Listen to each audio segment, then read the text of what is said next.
Cześć! Tak wygląda mój nowy model auta WPL B16.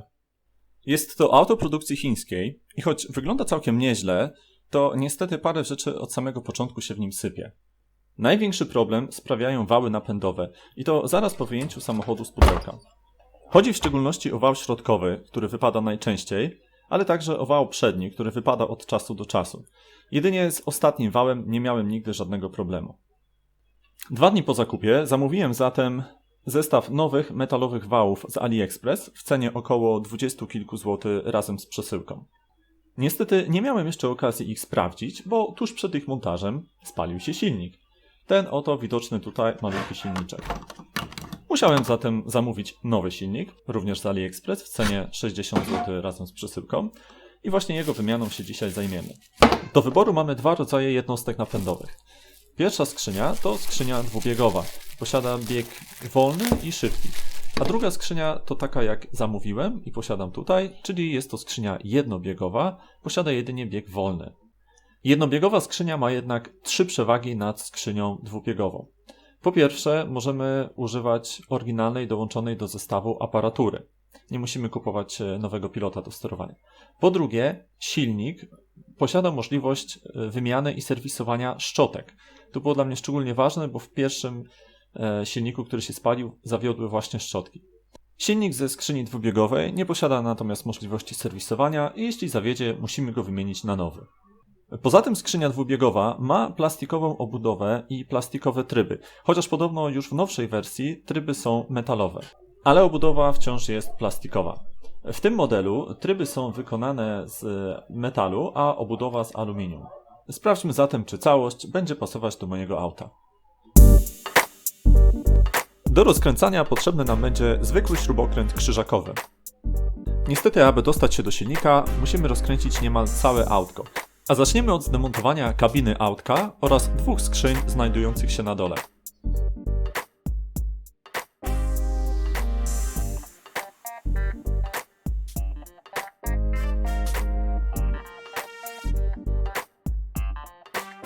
Kabina trzyma się jedynie na 2 małych wkrętach, po jednym z każdej strony, oraz na zderzaku. Musimy jednak uważać, aby nie wyrwać kabli prowadzących do oświetlenia.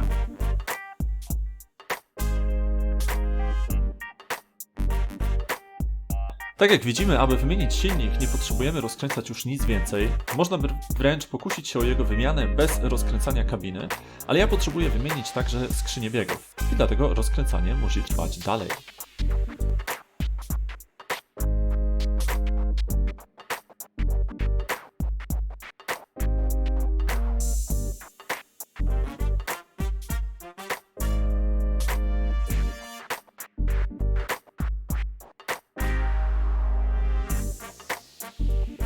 To jest właśnie kiepska jakość wykonania tego auta.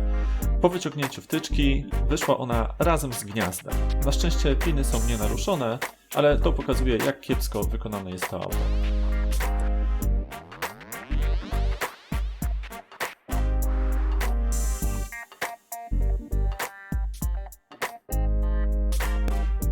No i następna wtyczka wyszła razem z gniazdem.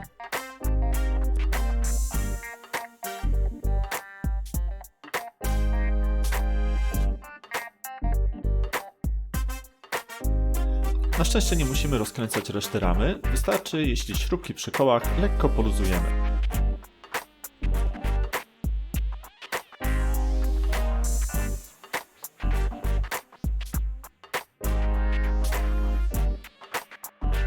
No i jest, nasz silnik plus skrzynia biegów. W tym miejscu opowiem o jeszcze jednej rzeczy, która nie spodobała mi się w tym aucie. Kiedy tylko je odebrałem i pierwszy raz się nim przejechałem, zaczął wypadać wał, ten środkowy. Okazało się, że powodem tego były ciężko pracujące i blokujące się zębatki dyferencjałów. Problem dotyczył w szczególności dyferencjału środkowego. Aby go rozwiązać, musiałem rozkręcić zębatki, nasmarować je, a następnie podczas skręcania włożyć tam 2 podkładki, każda w grubości około 0,5 mm. Wyciąłem je ze zwykłej folii. Zredukowało to zbyt ciasne dopasowanie zębatek i pozwoliło na ich płynny obrót. Dyferencjały w kołach przednich i tylnych wystarczyło rozkręcić i przesmarować porządnym smarem. Przejdźmy teraz do montażu nowego silnika. Musimy włożyć go do ramy tak, aby bardziej wystająca część skrzyni biegów skierowana była do dołu.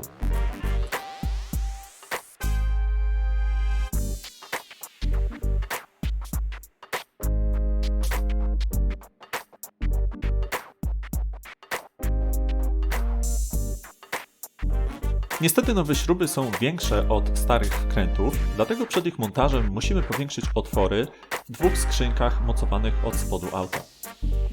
Wykorzystam do tego celu wiertło 3,2 mm, choć myślę, że 2,5 lub 2,7 również byłoby odpowiednie.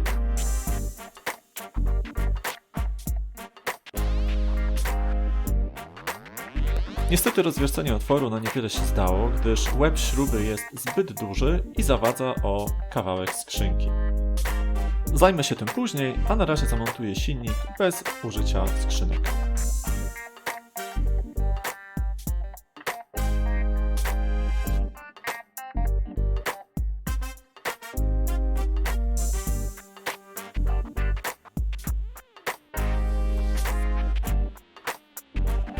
Niestety w tym miejscu pojawił się kolejny problem. Środkowy wał pasuje doskonale, ale przedni wał jest zwyczajnie za krótki. Na wszelki wypadek spróbuję jeszcze użyć oryginalnego plastikowego wału.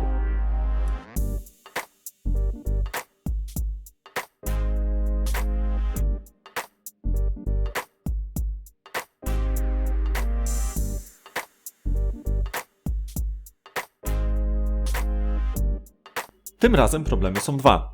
Nie dość, że oryginalny wał nie chce pasować, gdyż jest za ciasny, to do tego jest za krótki.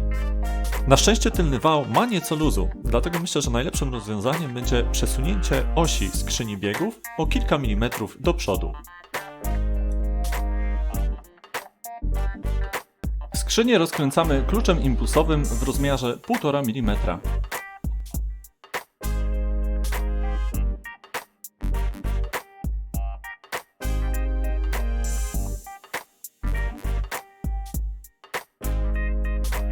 Muszę przyznać, że mechanizm wygląda całkiem porządnie.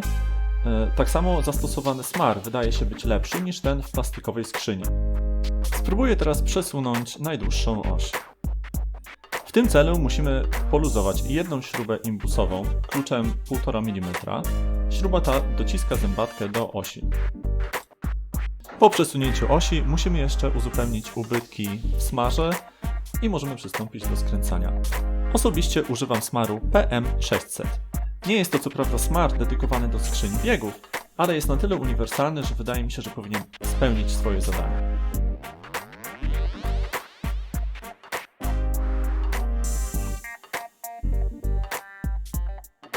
W międzyczasie przylutowałem do silnika oryginalny kabel, który podłączę do odbiornika.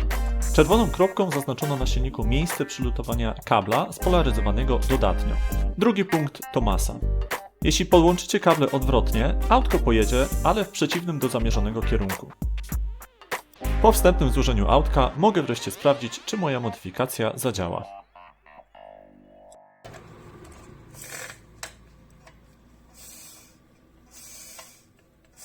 Jak widać, modyfikacja pomogła i autko wreszcie działa. Skręcę teraz pozostałą część auta i zabiorę je na mały test.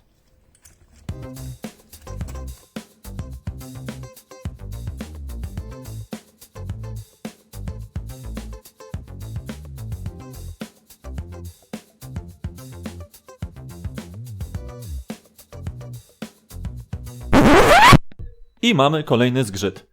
Tym razem obudowa skrzyni biegów wystaje zbyt mocno u góry i nie pozwala na montaż kabiny. Zamierzam rozwiązać ten problem, korzystając ze starej, dobrej metody siłowej.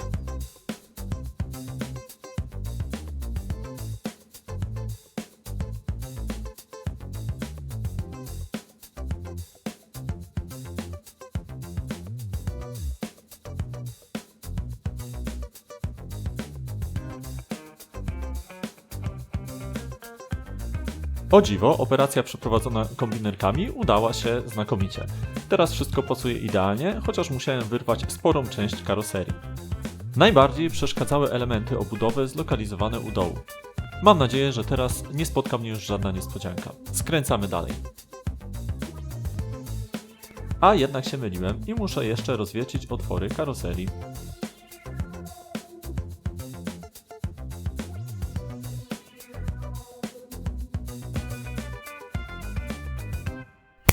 No jest, wreszcie udało się złożyć autko. Silnik pasuje, koła się kręcą, zamontowałem nawet dołączony do zestawu radiator, choć nie sądzę, żeby spełnił on jakąkolwiek rolę. Przejdźmy teraz do testów terenowych.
Jak widać, nowy silnik ma nieco większy moment obrotowy, ale obawiam się, że nadal nie jest to wystarczająca wartość, aby swobodnie jeździć trial. Na dziś to już wszystko. Mam nadzieję, że odcinek Wam się spodobał. Jeśli tak, dajcie łapkę w górę.